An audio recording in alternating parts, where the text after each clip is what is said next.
Hi, I'm back. Let's move myself.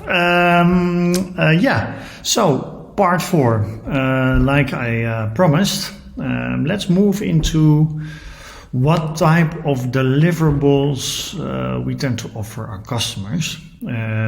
Those can be people-centric insights, but those can also, of course, be OTS insights.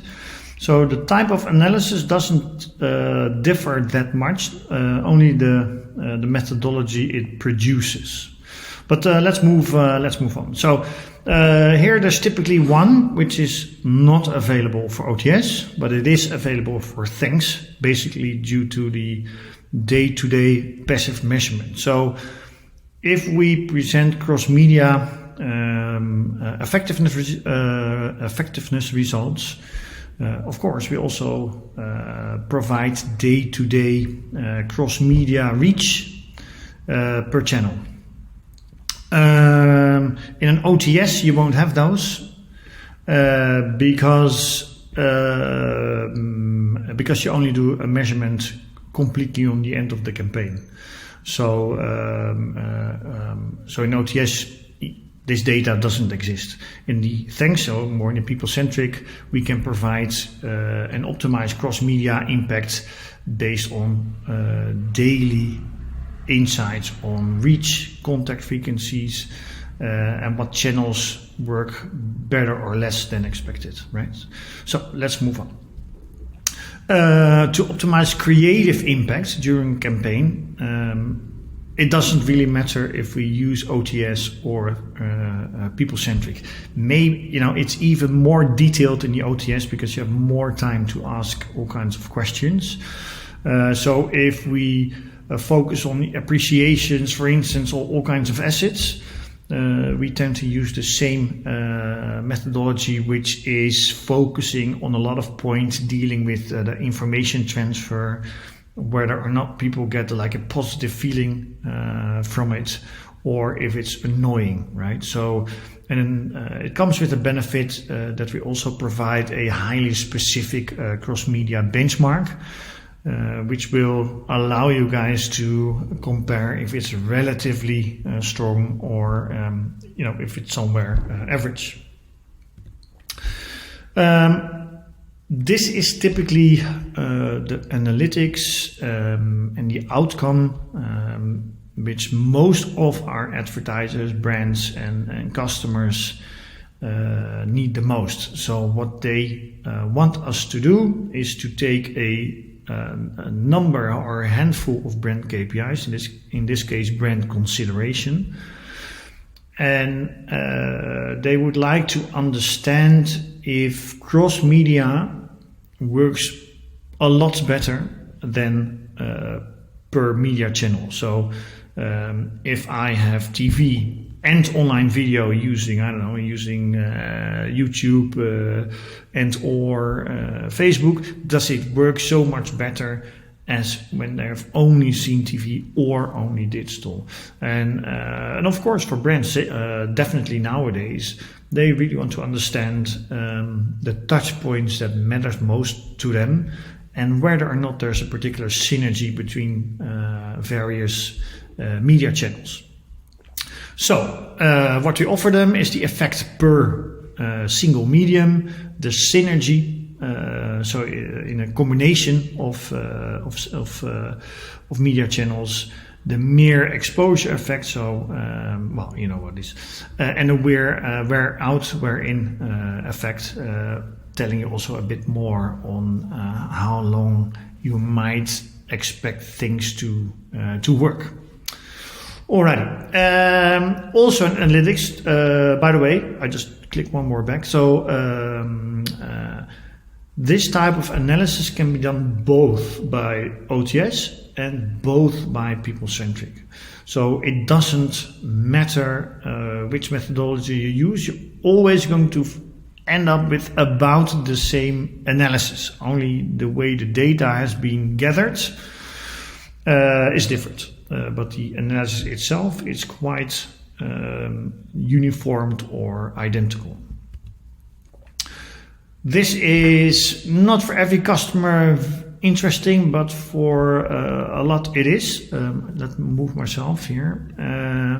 So it's looking at how many contacts within a media channel do you need to get an optimum effect situation for a particular brand objective. So basically the point where every additional contact is not attributing much more effect, right? So it's better not to invest more in more contacts after that point. I mean, that's I guess that's the optimum contact frequency is basically an analytics being used. Moreover, I think also within Kantar. Having said so, it also remains important to be able to compare different types of audiences, right? So in terms of age, but it can also be whether or not they're already a customer, or whether if they have a particular in what segments these consumers fit into. So it's not only an optimal contact situation for everybody, but you can also zoom in into specific groups. Of course, these groups need to be big enough, but at the same time, they mostly are. So it's a useful analysis. Let's move on to the next one, shall we? So this one is a really important one because what it does, it's telling you the media efficiency. And it's always a bit of a complex one. I think Martin will touch base upon it as well. But let's say we have 4 media channels. So we can measure, of course, the cost effect of, for instance, awareness. We do the same with image, and we do the same with purchase intent. So we have 3 important brand KPIs. We have the cost price, we have the contact frequencies, and then we can make an analysis of, okay, well, what's the cost price per effect, right? And if you do it exactly in the same way, we can measure the cost effectiveness of TV advertising compared to radio advertising, or to digital advertising, or to out-of-home advertising, right? So basically designed to have an idea on what media channel is more expensive than others. Brands can, do more things with that. Well, first of all, they can renegotiate with their agency or the broadcaster or whoever has been selling them exposure. So that's one. And the other one, of course, is to open up one of those channels. So if, let's say TV, so within TV there are, for instance, 2 or 3 broadcasters. You can, of course, also compare those 2 or 3 broadcasters in exactly the same way, right? So, and they might differ. You will be surprised, but they might differ quite a bit. And also for those reasons, okay, next time, should we get rid of one, or do we renegotiate the price? So it's a very relevant overview and a very relevant analytics for brands using the Memo2 OTS, the OTS data. So that will be, that's definitely one that you will see more often. This is typically so whenever we're now also introducing this into the OTS method, is the fact that you have a lot of brands want to understand what the uplift is, not only on their brand but also on retail traffic or sales, right? So we also introduced also in the OTS method store traffic, and also this also, of course, helps not only to measure actual sales, but it also helps us to understand the value of retail media touchpoints. So I'm not going to deep dive into it, but know that if you offer an OTS Memo2 product, it also includes what happens on the shopping floor. Alrighty. So this is maybe a bit more, a bit too much in detail. But what we have been asked to do more and more frequent, which is not standard, I would say. It's not standard, but it's very doable. Is that we provide, for instance, the effectiveness on cross-media and in-store promotional campaigns, and attribute it to actual sales. If you want to do that, however, it is important to also have data from the supermarket or the retail. So it's not for everybody, but I think because we are Kantar and we work for the biggest brands, including the biggest supermarkets and retailers. I think in those type of situations, it's not uncommon to have financial data, which OTS tracking data can be merged with actual transactional data, offering a better view on the attribution of sales effect coming from either cross-media exposure and or in-store promotion. And these percentages that you see here, they can vary per brand, right? So if a brand is very well known and the product is very well known, you will see very different numbers from existing brands with a new category and much more to explain. And that's why also because you see now a lot of new products coming into the supermarket, it's a very, very useful approach and a very, very useful tool to have to be able to tell, let's say, meat replacement type of products, how they should deal with cross-media and how they should deal with in-store advertising to maximize not only the brand uplift but also their sales uplift. So again, Martin will tell a bit more on this topic.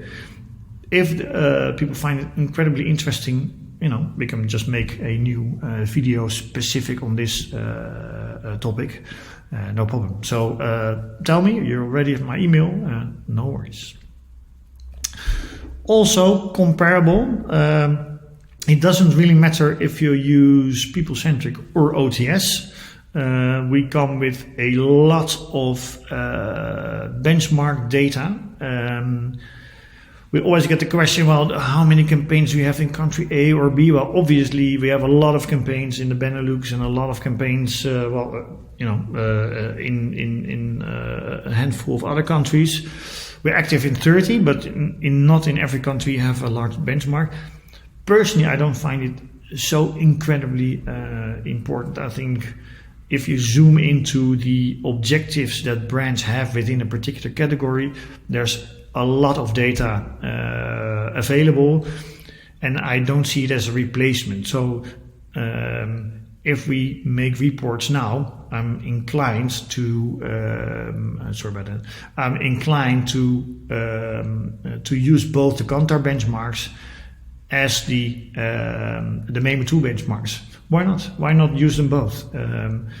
But at least you know now that we come with the benchmark both on effectiveness, but also, of course, on appreciation and on that stuff, and it's all available in dashboarding.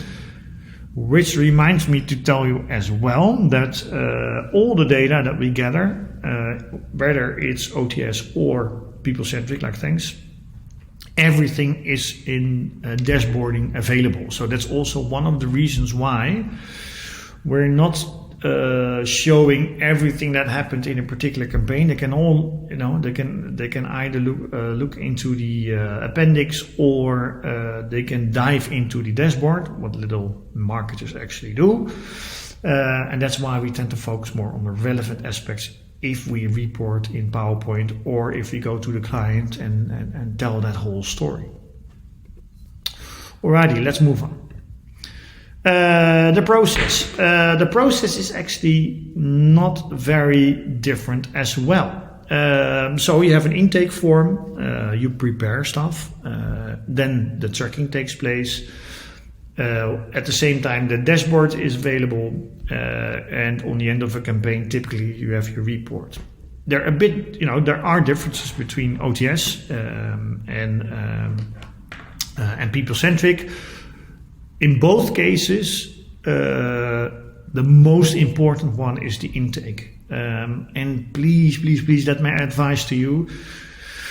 Do not cut corners in this critical phase, because we need to ask a lot of questions. Well, not a lot, but we need to understand what the objectives of the campaign are, right? So and not so much what's the target audience in terms of media, but what's the target audience in terms of customer segmentations. What are their real objectives? Not only, okay, well, it's brand uplift, no, do they also have a very strong performance wish, or only if we truly understand what this client is trying to achieve with their campaign, only then we can be very relevant in how we will present the true insights. So for the customer, the true insight can only be an insight which is very, knitted very closely to their business or to their desires. So therefore, it's important to understand where they're coming from. So if we prepare, okay, there is a difference. So if we have an OTS, then we need to have the media schemes and the media planning data.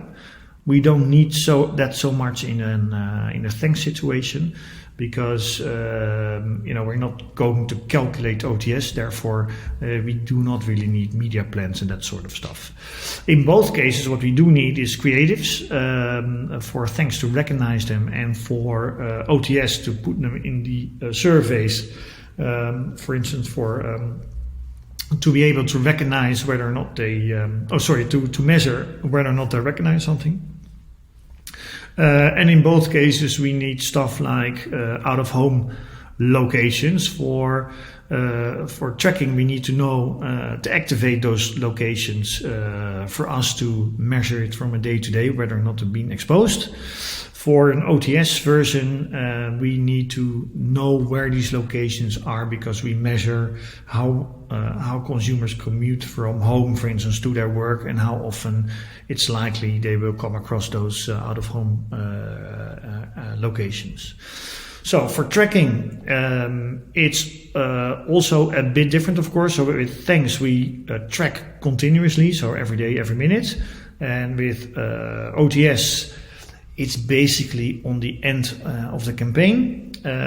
Dashboard, the same story. So in the thanks dashboard, you will see data coming in every day.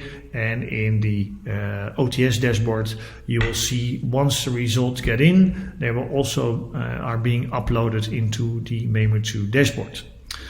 The end report, which is equally important and almost the same thing as the intake, that will normally take place on the end of the campaign, but with the thanks situation, we tend to do that more often, mostly on a week-to-week basis.